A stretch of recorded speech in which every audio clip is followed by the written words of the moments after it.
Sup everyone, welcome back to another video, and today we're going to be talking about some of the biggest lies that are being told in Genshin Impact straight to your face. We're talking about blatant, I believe, misinformation in this one. Hopefully by the end of this video you may find that you agree with me somewhat, and I'm sure a lot of other veterans, especially ones who are actually up to date with the gameplay aspect and somewhat meta aspect. I know some guys here, oh my god, meta, I need to get the hell out of here. But listen, some of these things that you probably aren't doing right now, and you think that if you did them, your account is like ruined. It's beyond repair. You might as well just start anew.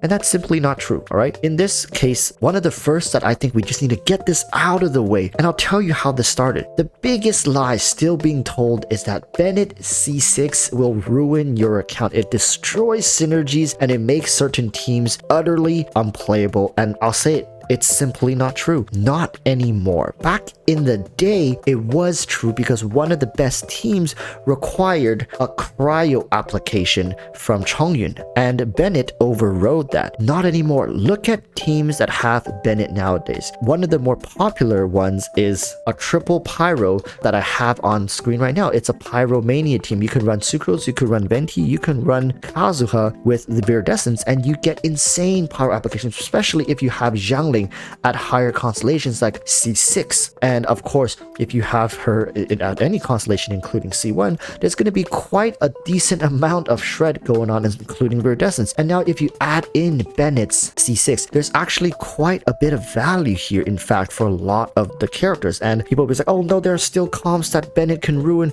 like other synergies, and I don't think it's a good idea that people C6 Bennett. That is not true. Stop telling people that. Listen, people, vouch for me in the comments down below. For the most part, Bennett is a part of teams with Zhangling in it, or teams with Raiden Shogun in it. In very niche scenarios, I would say that Bennett will actually disrupt the infusion. But for the vast majority, this is gonna be a bonus for Bennett nowadays. In fact, I am so confident. Like, people often say you should really put your money where your mouth is, and I guess at this very moment I should be putting my constellation and my account where my mouth is, and this is 100% my account. Let me show you guys. If you guys know me, this is my account, right? Nobody's gonna be writing this for me, to be honest with you guys. So I'm about to go in here and I'm just gonna activate it, because to be honest, this is just free damage left on the table, and I saved it all the way until now. Until recently, I've had people ask me this question, right? And it's like, oh, should you do it, should you not do it?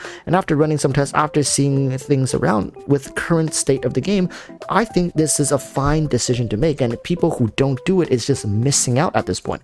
I'm doing it, people. I'm taking that leap of faith. My Bennett has been at C5 for all this time, and finally I'm moving forward. And I hope some of you guys will find the courage and also the truth sprinkled amongst all the misinformation out. Apart from this, there's other things that we need to talk about when it comes to Genshin Impact lies that I think is simply not true. And this next one comes for the newer players, right? Like, oh, people say don't farm artifacts until you're AR 45, or don't farm until you're AR 50. And truth be told, some of you guys really need to farm some artifacts. I see some of you guys running like 1-star, 2-star artifacts all the way until like AR 45, just holding out, and you're struggling. People saying it's too difficult. I need to tune down the difficulty of my world level. I can't do this. It's too much. And I look at the artifacts like, you know, it's not like you cannot touch artifacts. You can, and you should, for your on-field DPS. If you're playing Razor, Ningguang, Fischl, Beto, whatever, farm a decent set of artifacts, even if it's 4-star. Level it up to plus 12, plus 16 if you want to, and just roll with that for now. It's not like you're forbidden from touching all artifact domains until you reach 45 or 50. It's not that serious. I think a lot of the times, especially for newer players, people lack the awareness and flexibility in their gameplay, and they start the game off with the relatively false pretense, which leads me into the next point, is that play the game however you like, because it's really easy, and no matter how you play, who you play, you can beat this game super easily. And this is something that I will label as a lie, because most people, if you are not aware of the strength and weaknesses of your own characters, especially ones that you main, you don't look at guides, you listen to this advice and you just play however you want. You build hydro damage on Klee, or you try to play tank Xiangling for whatever reason. I'm just listing out some very extreme examples that I've seen myself, and they come to me struggling. It's like, Walrus, my friend told me this game was super easy, but I'm really struggling, and my friend is saying that I did everything wrong and I should be doing this, so is the game easy? And I'm yes and no. The game is relatively easy as long as you know what you're doing, but there is that one oddball. I know there's going to be that one guy in the comment section that's like, oh, what's wrong with HP Xiangling? What's wrong with Cryo Klee, right? Like, these aren't restrictions, these are just challenges to me. In fact, I like to play Cryo Klee. I think Cryo Klee is amazing,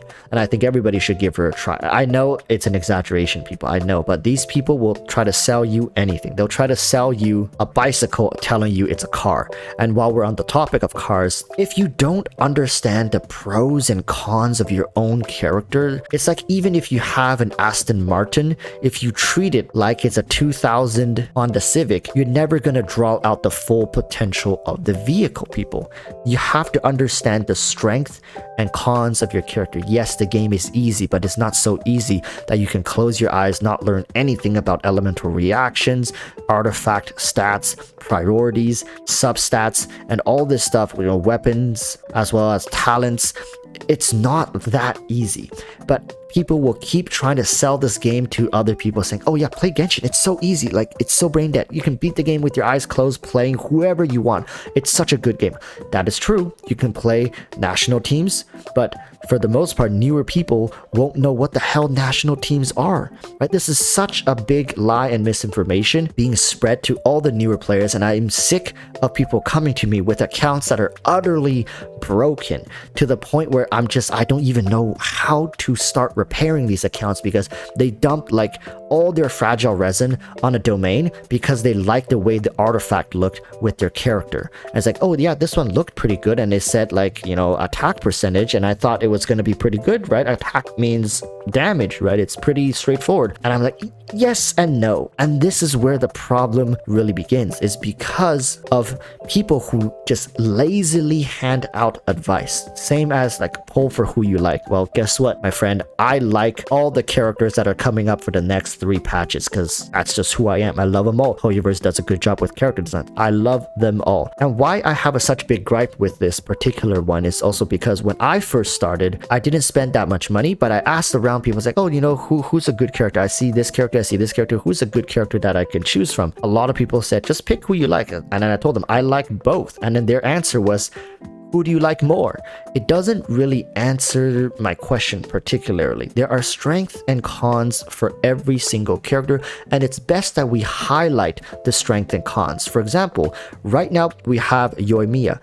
Next, we're probably going to get Tainari or Tinari, however you pronounce his name, and maybe a rerun banner. And once that gets announced, people always say like, oh, you can't compare Yoimiya with someone like a XYZ character. They're not even in the same category. Well, they're now being put together back to back in banners. How can you expect people not to ask questions and not to compare them? We're not comparing their usefulness, we're comparing the worthiness of investing primos and resources into one or the other for a specific account at a specific stage in their progression. People, it's not always about who is better, right? If Yoimiya gets pitted up against Kokomi, 2 completely different rules, but for a player who is AR20, who has no properly built DPS, and has Barbara already built up, has Jean as well, also got Kuki Shinobu as well as Bennett, I'm gonna say Yoimiya is gonna be the better pickup. Sure, overall usefulness, I do think Kokomi has a little more flexibility to the way you can play her and amount of teams she can be put in,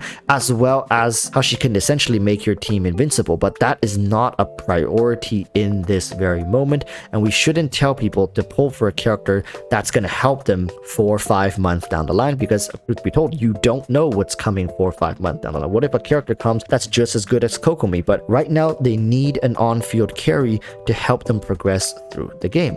That's all I'm saying. These are some big lies that people tell new players, either to undersell the difficulty threshold of the game or oversell the value of playing for fun. Listen, Genshin is an incredibly fun and versatile game with a multitude of methods for combat that's honestly quite refreshing for a game that's designed for a mobile interface. But you guys gotta stop telling newer players that the game is so brain dead easy. You're talking from somebody who understands the game. Imagine coming into Genshin, not looking at any guides, both for videos or online guides, and you have to figure everything out for yourself.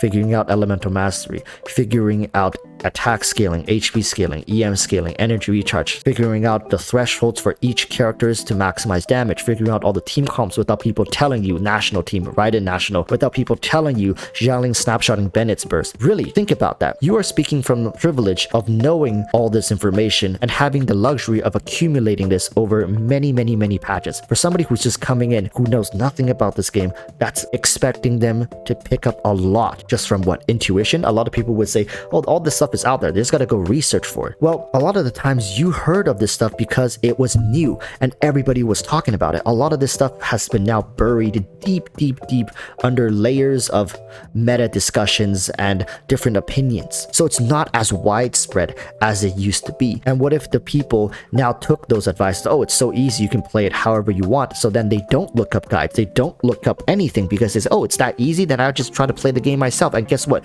They run into a brick wall. So people, stop misinforming newer players and try to help them a little more. And that's all I'm saying. Thank you guys so much for watching. By the way, C6 your Bennett, and also don't use Chi-Chi as battery. I don't know whoever started that, but it's a terrible idea. All right, with that said, thank you guys so much. See you guys next time. Stay safe. Peace.